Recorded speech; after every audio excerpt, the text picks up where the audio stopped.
The next chapter in our politically charged investigation, our reporting exposed Phoenix Police and the Maricopa County Attorney's Office pushed knowingly false testimony in court.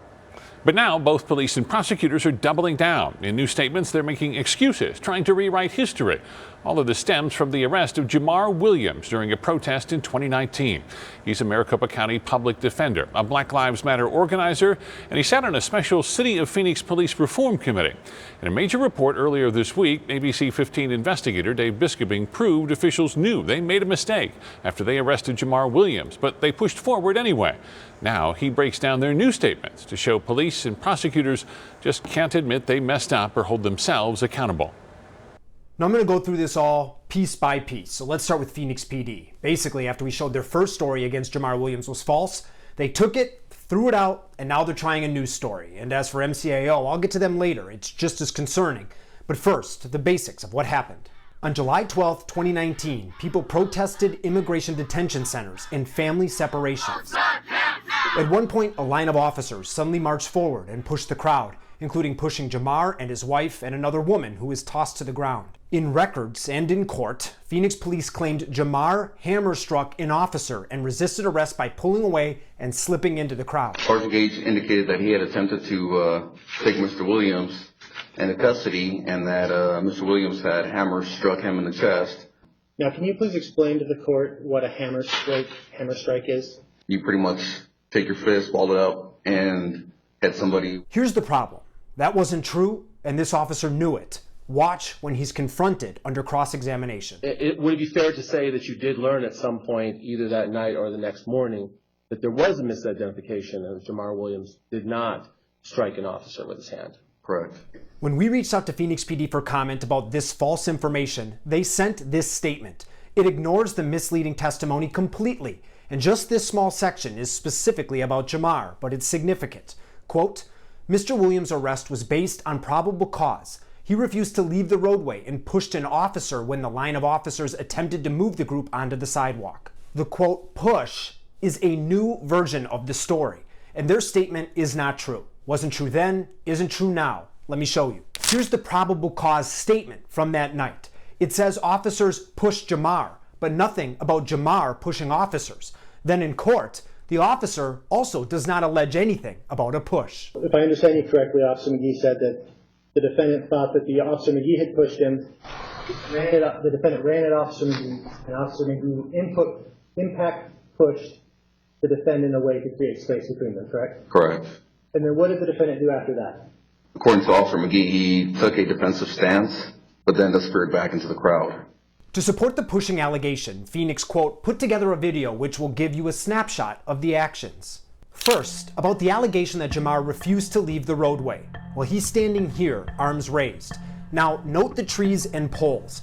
Here's a roadside snapshot showing how far the sidewalk extends. In this shot, you can see the curb by officers' feet. Now about the push. I'm gonna play it 3 times. First, wide. Next, close. Now, slow.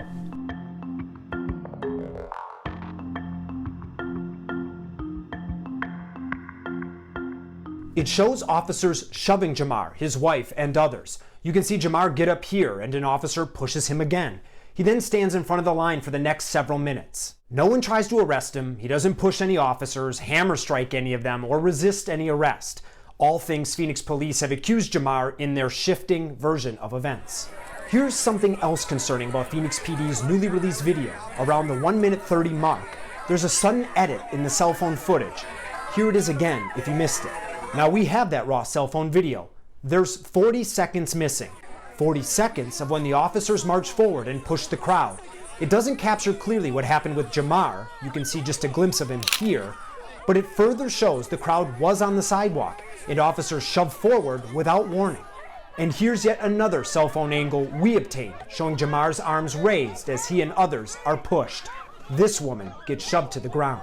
Now for the county attorney's statement. Here's what they say about bringing the false claims into court. Quote, when a case is charged, typically the only evidence a prosecutor has the ability to review is a police report submitted by law enforcement.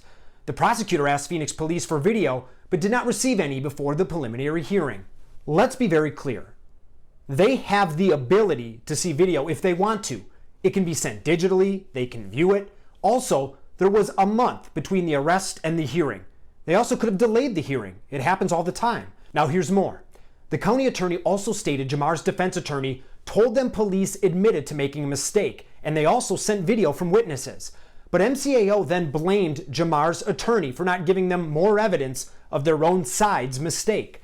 So they went into court and alleged the hammer strike anyway. It's the county attorney's job, not the defense, to make sure the information they present to criminally charge someone and permanently impact their life is true and accurate. In America, it's innocent until proven guilty, not prosecutors allege you're guilty without checking the evidence, and then they make you try to prove you're innocent. An MCAO statement ended with another surprise.